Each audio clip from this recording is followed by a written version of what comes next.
On January 6th, as rioters breached the Capitol security perimeter, Capitol police officers tried pushing back the crowd in an attempt to protect the building and the lawmakers still inside. One of those officers was Brian Sicknick. Pro-Trump rioters sprayed him with a chemical substance during the insurrection. He collapsed later that evening. He suffered 2 strokes and he died the next day at the age of 42.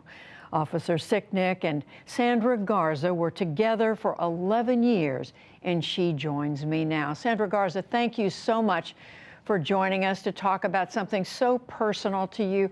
Tell us a little bit about him. Well, Brian was just one of the sweetest, kindest men I've ever met. And I know that sounds so cliche, when a loved one or someone that you care about so much passes away, for people to say, oh, they were the kindest, sweetest, person I've ever met. But it really was true. And I mean, to really emphasize how true that was about Brian, even the investigators who were investigating Brian's death, because it took, 3.5 months to find out what caused his death.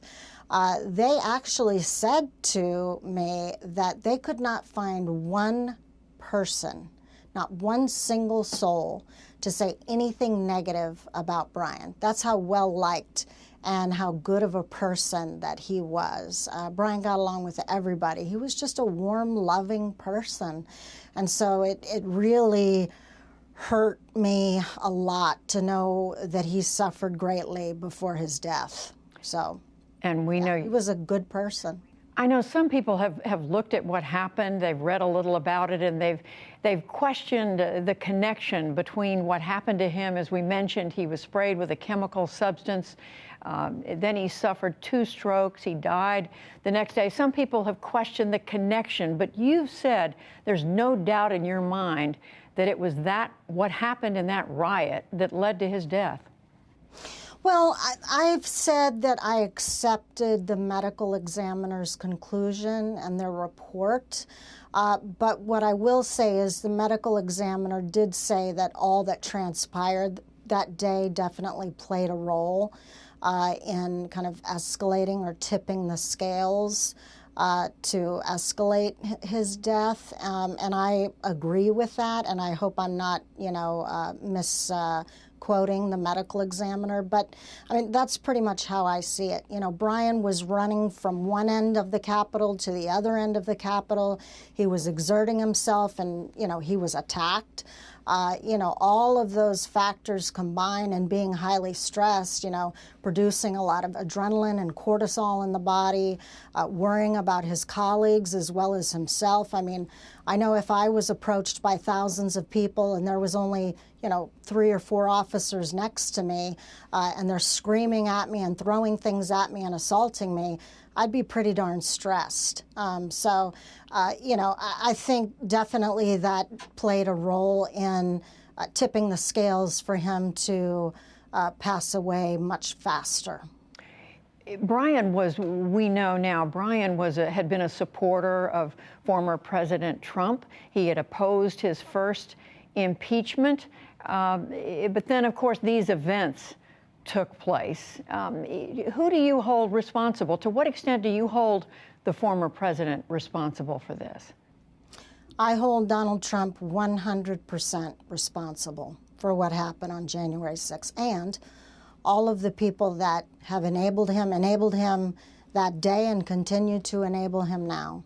But definitely, yes. And I think, sadly, Brian did not live long enough to see the evidence that has come forth to show what kind of man Donald Trump really is.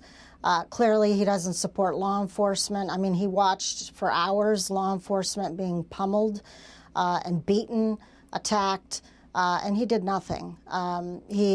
Later, we had 4 officers kill themselves because of the events of that day, the stressors that they experienced. And of course, the last 2 officers, sadly, that committed suicide, we don't know all the factors that, combined that caused them to take their lives. But clearly, we know that January 6th was a terrible event. And I think that coupled with maybe other stressors in their life certainly played a role. And I think Brian would be horrified. I think he would have viewed Donald Trump in a very different light.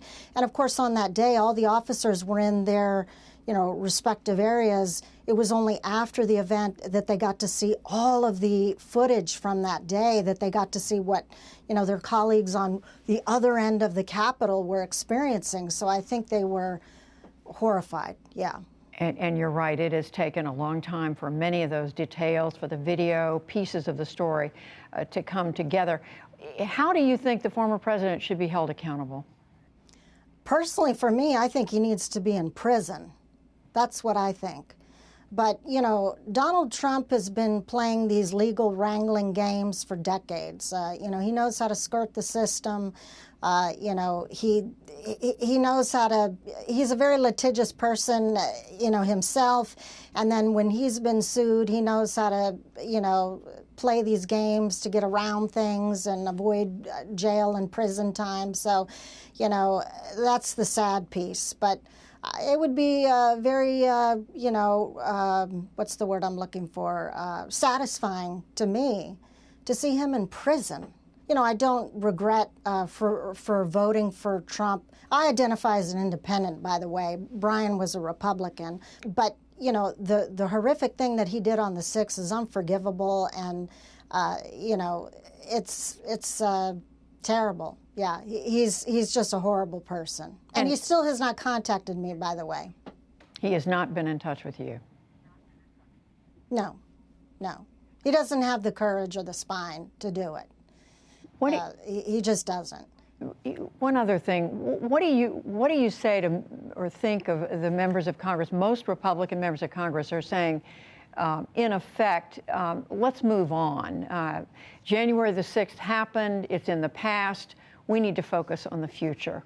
Yeah, what I would say to that is Trump is the type of man who incites violence. So it's not going to stop. And if they don't stand up and say enough is enough, it's just going to continue. And sadly, I really worry about the safety of our officers still.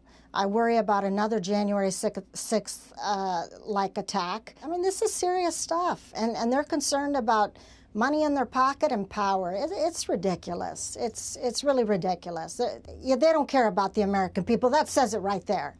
They care about themselves. Well, Sandra Garza, we know what a tough week this is for you, remembering all that, and remembering, of course, your longtime partner, Brian Sicknick. Thank you so much for joining us. We appreciate it. Thank you, Judy. I really appreciate you having me. It was nice speaking to you.